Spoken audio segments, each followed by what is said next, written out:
Right sir, మళ్ళీ వస్తాను మీ దగ్గరికి శ్రీధర్ రెడ్డి గారు. బాజీ గారు, ఒక ప్రశ్న, సరే మీరు వాళ్ళని విమర్శించడంలో తప్పులేదు, కానీ ఒక ప్రశ్న ఆయన వేశారు శ్రీధర్ రెడ్డి గారు, which is a valid question ఏంటంటే, సరే జగన్మోహన్ రెడ్డి గారు లేకపోతే వైసీపీ కాంగ్రెస్ లేదా షర్మిల గారి నాయకత్వంలో మీరు ఎన్నెన్న విమర్శలు చేసుకొని ఉండొచ్చు, కుటుంబ గొడవలు ఇదంతా నడుస్తుండొచ్చు, కానీ but as a Congress party జాతీయ స్థాయిలో మీకు బీజేపీ మీకు పూర్తిగా విరుద్ధమైనటువంటి పార్టీ, ఆ కూటమి ప్రభుత్వం ఇక్కడ రాష్ట్రంలో ఉన్నది. నిజంగానే కొన్ని కీలకమైన అంశాలు రాష్ట్రానికి సంబంధించి గత 10 ఏళ్ళుగా రాష్ట్ర విభజన తర్వాత రెండు పార్టీలు దానికి ఏం పెద్ద పని చేయలేదు. ఒకరికి ఒక సాగు దొరికింది, ఒకరికి ఇంకొక సాగు దొరికింది, అందరికీ తెలిసిందే. ఇందులో ఏం పెద్ద సీక్రెట్ ఏమి లేదు. దాన్ని గెలిచినా ఓడిపోయినా, ఒక సీటు వచ్చినా రాకపోయినా, ప్రత్యేక హోదా కానీ లేదా రాష్ట్రానికి రావాల్సింది కానీ మేము తెస్తాం ఇస్తామని చెప్పి మీరు మొదటి నుంచి చెప్తున్నారు. బట్ ఇవాళ ఇక్కడ ఉన్నటువంటి ప్రధాన పార్టీ మీద ఆధారపడ్డ ప్రభుత్వం జాతీయ స్థాయిలో అధికారంలో ఉంది. ఆ పార్టీ మీద ఆధారపడి ఒక ప్రభుత్వం నడుస్తుంది. సో అసలు ఇప్పటిదాకా ఒక్కరోజు కూడా ఆ చర్చే రాలా. అసలు అధికార పక్షాన్ని ప్రతిపక్షం బహుశా వైసీపీ కనుమరుగైపోతే కాంగ్రెస్కి అవకాశాలు పెరుగుతుండొచ్చాము, కానీ అట్ ద సేమ్ టైం అధికార పక్షాన్ని విమర్శించకుండా ఏ రకంగా మీరు స్పేస్ పొందగలుగుతారు? ముందుగా శ్రీనివాసరావు మీకు, అట్లాగే మన హెచ్ఎండి వీక్షకులకి, ప్యానెల్లో పాల్గొన్న శ్రీధర్ రెడ్డి గారికి, అలాగే మిగతా మిత్రులందరికీ కూడా శుభ సాయంత్రం. అయితే మీరు అడిగిన ప్రశ్నకి సమాధానం చెప్పే ముందు, శ్రీధర్ రెడ్డి గారు మా పార్టీ గురించి సైకిల్ స్టాండ్ అని అదని ఇదని ఏదో మాట్లాడారు.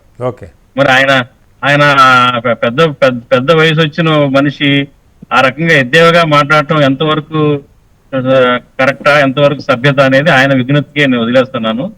మాది సైకిల్ స్టాండ్ అయితే వాళ్ళు 39% ఓట్లు తెచ్చుకొని 11 మంది ఎమ్మెల్యేలని గెలుచుకొని వాళ్ళ బ్రతుకు బస్ స్టాండ్ చేసుకుంటున్నారు. అది వాళ్ళ బతుకు బస్ స్టాండ్ ఎందుకు చేసుకుంటున్నారో వాళ్ళకే తెలియాలి, వాళ్ళ విజ్ఞతకే వదిలేస్తున్నాను. కాకపోతే ఇప్పుడు మీరు అడిగిన ప్రశ్నకి ఏంటంటే, ఇప్పుడు మేము యాక్చువల్ గా మీరు గత 2-3 నెలల నుంచి కూడా ఈ అధికారంలో కూటమి ప్రభుత్వం వచ్చినప్పటి నుంచి కూడా చూడండి, మా నాయకురాలు షర్మిలా రెడ్డి గారు ఆవిడ దఫాలుగా పలు సందర్భాల్లో ఈ ప్రభుత్వాన్ని నిలదీసిన ఉన్నాయి. మీరు ఇవాళ కూటమి ప్రభుత్వంలో డబుల్ ఇంజన్ అని చెప్పేసి ఉన్నారు, మీరు స్పెషల్ స్టేటస్ రాష్ట్రానికి తీసుకురండి అని చెప్పేసి, అట్లాగే నిన్న బడ్జెట్ మీద కూడా ఆవిడ చాలా తీవ్రమైన సూటిగా అడిగారు. ఈ బడ్జెట్ అనేది కేవలం ఒక చిత్తు కాగితం లాగా ఉంది, దీంట్లో ఎలకేషన్స్ లేవు, మీరు హామీలు ఇచ్చిన వాటి మీద ఎలకేషన్స్ లేవు, అట్లాగే మీ ఎన్ని కూడా చెప్పారు. ఇదొక్కటే కాదండి, అనేక సందర్భాల్లో లిక్కర్ పాలసీ మీద కానివ్వండి, ఇసుక మీద వచ్చిన ప్రచారం కానివ్వండి, అక్రమాలు జరిగినట్లు వాటి మీద కూడా ఆవిడ ప్రశ్నించారండి.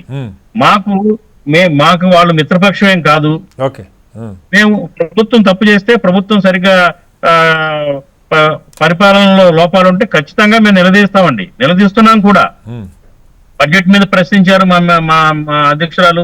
అట్లాగే ఇంతకు ముందు గతంలో జరిగిన తప్పిదాలు ఏదో లిక్కర్ పాలసీస్ మీద కానివ్వండి, అట్లాగే వాళ్ళు ఇప్పటి వరకు కూడా సూపర్ 6 లో అమలు జరపకుండా ఏదైతే తల్లికి వందనం అని చెప్పేసి ఇప్పటి వరకు కూడా దాన్ని వెళ్ళకుండా, అట్లాగే ఈ వరద బాధితులకు ఇప్పటికి కూడా సహాయం అందలేదు చాలా మందికి కూడా విజయవాడలో.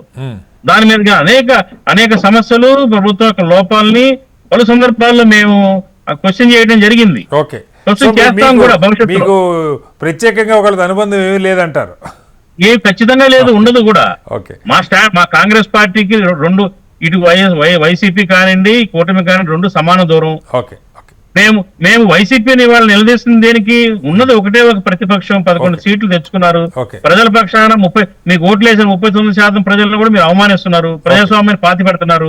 ఇవాళ చూస్తున్నాం పేలవంగా జరుగుతున్నాయి శాసనసభలో సమావేశాలు. చూస్తే ఎంత పేలవంగా ఇంకేముండదు, చూసేవాళ్ళు కూడా ఉండరు. పెద్ద వన్ సైడ్ ఏదో వాళ్ళే చెప్పుకుంటున్నారు అనుకుంటారు, అంతకంటే పెద్ద ప్రత్యేకంగా ఉండదు. మళ్ళీ వస్తాను. ప్రజలకు అన్యాయం జరుగుతుంది సార్, ప్రజలు అన్యాయం అయిపోతున్నారు.